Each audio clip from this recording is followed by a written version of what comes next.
Hello, my name is Camden, and today I'm going to be reviewing The Storm Before the Calm, America's Discord and the Crisis of the 2020s, The Triumph Beyond, written by George Friedman, published in 2020. Again, it's the cover right there.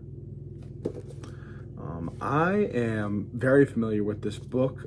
It came out, like I said, in 2020, and I actually did purchase it just a little bit after it came out. This isn't that same copy. This is a new one. I lent my old copy off to a friend. But it's always stuck with me for personal reasons. I went in 2023 to a Hillsdale College luncheon in Huntsville at the Space and Rocket Center. The guest speaker was Michael Reckenwald. He's a member of the Libertarian Party and a political advocate. After the luncheon and after his speech, I went up, introduced myself, and I ended up mentioning the book to him because his speech, the conference, was all about the World Economic Forum and their plan for the Great Reset.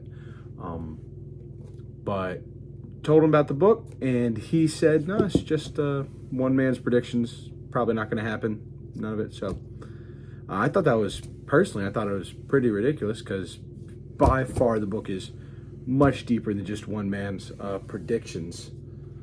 So the book is actually about Friedman arguing that there are two long-term cycles in America: the institutional cycle, which lasts about 80 years, and the socioeconomic cycle, which lasts about 50 years. In the 2020s, this is going to be the first time since the 1770s that the two cycles are overlapping again. And historically, whenever these cycles converge, America goes through a major crisis, period of crisis, followed by a renewal of policies and everything. Much like how in the 1770s, the U.S. colonies, the American colonies, did not just splinter off into their own separate little countries, even though they all were very different. Much like of how America is going to probably have to do this time. Two of the times that the socioeconomic cycle peaked was also during the 1860s and the 1930s, 1920s.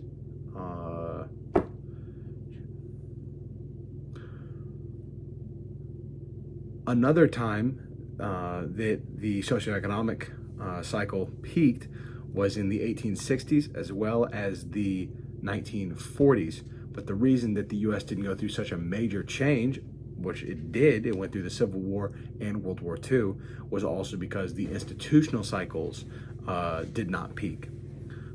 So this one thing that Friedman does especially well is showing how American power is layered.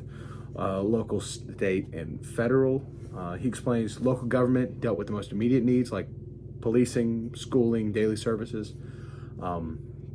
State governments balance between local needs and national priorities, acting as stabilizers. Federal government steps in when crisis becomes too large for states to handle, like national economic downturns, wars, major political shifts. Throughout the book, he argues that during major cycle shifts, tensions increase between these levels of government. States push back against federal authority, local government struggle with national policies, and the federal government ends up trying to reorganize itself during the new era after the cycle's peak. This framework really deepened my appreciation for how complex it is to keep a nation running smoothly, especially when economic pressures and political expectations collide. One thing I loved was how deeply the book dives into economics.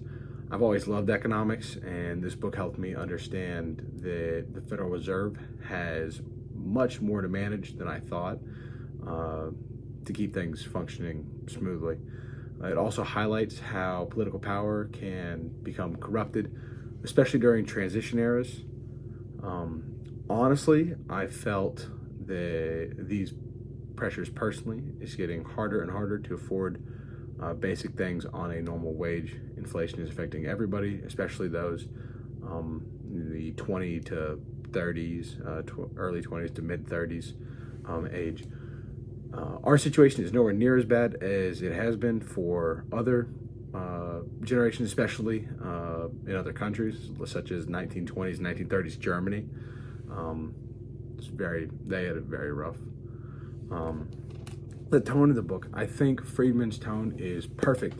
He doesn't sugarcoat anything, and he's also not a doom and gloomer either, that Civil War is right around the corner. He explains patterns and lets you draw your own conclusions. He shows you everything that you're needing. One thing I liked that he did was that he broke down the different economic cycles. Like this was the last socioeconomic cycle, the Reagan cycle. That was the one that we're currently in. It's going to be ending soon. Biggest highlight for me is the generational cycle theory. I've been fascinated with it since high school. We did a project in history class where we had to, each group got a different generation and had to do a project about their different clothing that they wore. Like the 70s with bell bottoms, 80s with crop tops, 60s with afros. So that kind of led me down my own little study of how generations repeat. So say you have, it's one loop for generations is 4 generations. Say you have the greatest generation, the silent generation, the baby boomers, and then Generation X. And then you'd have millennials, and then Gen Z, and then Gen Alpha, and then Gen Beta. So like with the greatest generation and the millennials, greatest generation fought in World War I and World War II. The millennials fought Middle Eastern conflicts like the Gulf War. And then you could have the silent generation, which they were the ones who were born in the 20s to 1940s. And they had the civil rights activism, much like how Gen Z now has much more activism for, say, other countries or other issues such as climate change. What the book did not do well, much as I enjoyed the book, I do wish that Friedman would have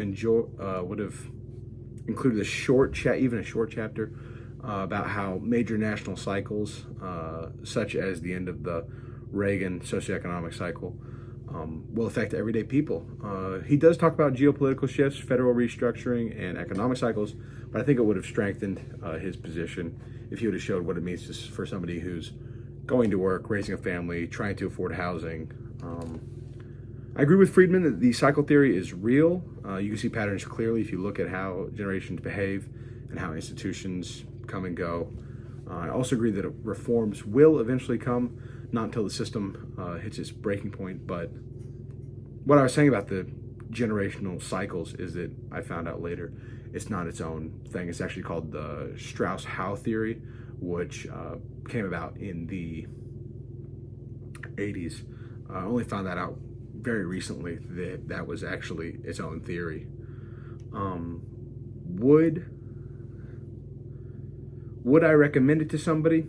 I would, if they were interested in history or politics, especially people who like economics or geopolitics. It's very readable, it's thought-provoking, very insightful. I like it. It's a very good book. I like how he included a lot about the Founding Fathers. Does include one of my favorite quotes. This is from a letter to Benjamin Franklin's daughter that he wrote to his daughter, explaining his rationale for objecting to making the bald eagle our national bird.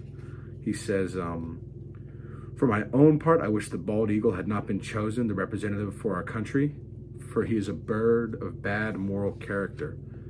He does not get his living honestly. You may have seen him perched on some dead tree near the river, where, too lazy to fish for himself, he watches the labor of the fishing hawk. And when that diligent bird has at length taken a fish, and is bearing it to his nest for the support of his mate and young ones, the bald eagle pursues him and takes it from him.